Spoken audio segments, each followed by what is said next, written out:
I welcome you all to my core teachings on Tuesdays on this channel, Languages, an academy of knowledge economy. My name is Josephine. I am your digital professor.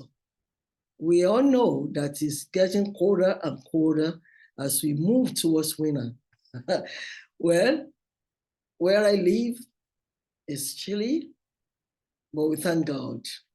We thank God for life. We thank God for good health. And I'm so happy to join you today for another core teaching. I've been teaching on free will and determinism. Last Tuesday, I discussed the ongoing debate on free will. The first debate was last Tuesday. The second and the final debate will be on today. And next Tuesday, by God's grace, which will actually be in December, I'm going to start on the ongoing arguments or debates in determinism so that we can see the differences for the proponents of free will and the proponents of determinism. Before I continue, let's join languages.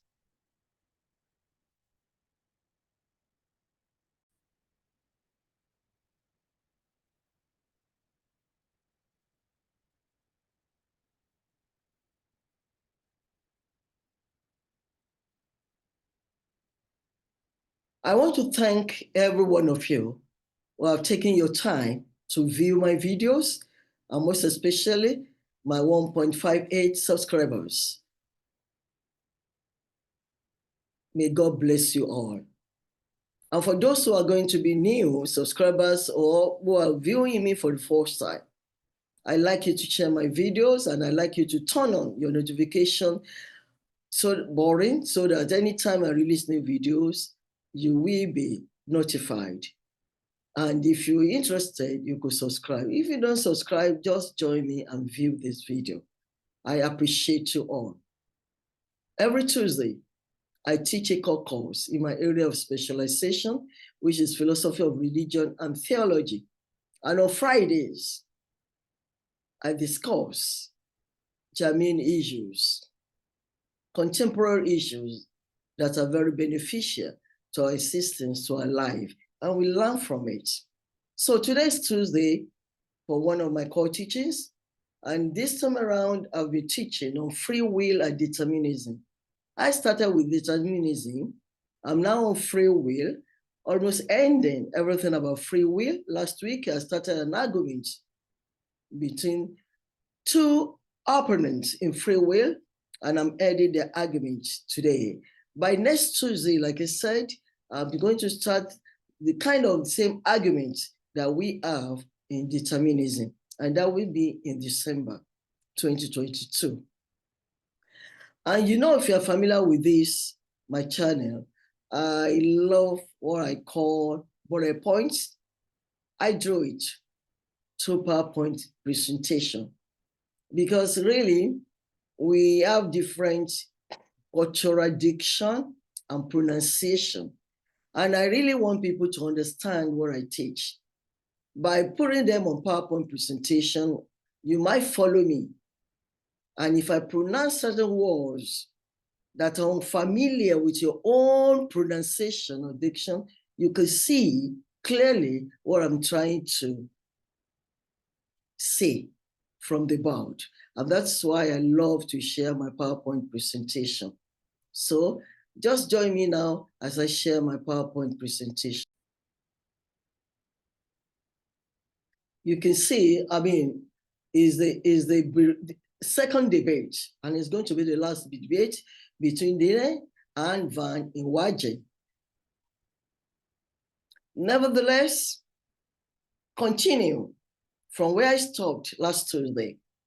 Van Inwagen correctly points out that even while determinism falls, there will still be no guarantee that we have free will. First, if our hopes turn on quantum effects being able to affect brain chemistry, it is still conceivable that they might turn out to be too small to be significant. Second, even if they did have a non-negligible effect, we could still turn out to be strictly mechanical. And that does not seem to be the type of free will that Van Inwagen wants if he wants a person making responsible decisions, free from causal restraints. At least when we talk about physical causal restraints, as they accept psychological causation. Ultimately, Van Inwagen states that we know we have free will because free will is entailed by moral responsibility. And we know that people are morally responsible for their actions. And the rationale for this attainment is Van Inwagen's conception of moral responsibility, as recorded on page 162 of his book. A person is morally responsible for what has done if he could have done otherwise. And that is why you find people when they commit crime, the courts, the justice or judges, nobody wants to know that, oh, it's been determined, I'm not morally responsible. If you are an adult, you are not insane and you're not a child, you are morally responsible for your actions and you'll be sentenced according to the crime you have committed. So Van Inwagen's final version of moral responsibility is more baroque to deal with various types of counter examples, but this more simpler version is sufficient for this purpose. Dennett claims there are cases of responsible action when one could not have done otherwise, because he's thinking that, okay, when there are no options, that's the only thing for you to do. That is the purpose of moral education, to make one incapable of, say, torturing an innocent person in exchange for £1,000. We may have been trained since birth to consider such an offer unacceptable. Yet most of us will not claim when we rejected the offer, we were not doing so freely. Then let's ask, what is it we want to know of a person when we consider or when we wonder what could have been done otherwise in a particular situation, given the same brain states he had and the state of the universe as it was at the time of the act? Could that person have done otherwise? Then I reject this formulation of the question as an unanswerable, and even if answerable, unearthful in determining responsibility. Unanswerable because we can't duplicate a model of such complexity. Unearthful because even could we, by some stretch of the imagination, lay out such a model, we will never naturally find ourselves in such a state, even while the external condition, the same as the cognitive conditions, will not be. At best, we might experience some sense of déjà vu. So we are left with the problem of how to interpret the question so that it does illuminate. And that is domiciled, it's documented in this book, page 142. We ask, and that's a question, because something has happened that we wish to interpret. We want to know what conclusions to draw from it about fiction. Does it tell us anything about the agent's character? For instance, does it suggest a criticism of the agent that might, if presented properly, lead the agent to improve his ways in some regard, or make another determining choice in some regard? Can we learn from this incident that this is or is not an agent who can be trusted to behave similarly on similar occasions in the future? If one held his character constant, but changed the circumstances in minor or even significant ways, will he almost always do the same lamentable thing? Was what we have just observed a fluke, Or was it a manifestation of a robust trend that persists or is constant over an increasingly wide variety of conditions? Talking about that agent or about the character of such a person making such decisions. Thus, Dennett argues, we will still hold people morally responsible, whether we accepted Van Inwagen's concept of free will, because the considerations we have in mind when we ask whether someone could have done otherwise are irrelevant to the issues of free will and determinism.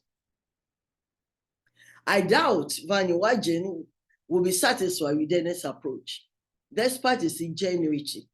It comes off like a verbal trick. It solves the problem, but at the cost of not approaching what we worry about when we have free will or responsibility to decide. Of course, Dennett will respond that these worries are bugbears. That is probably a manifestation of the fundamental disagreements.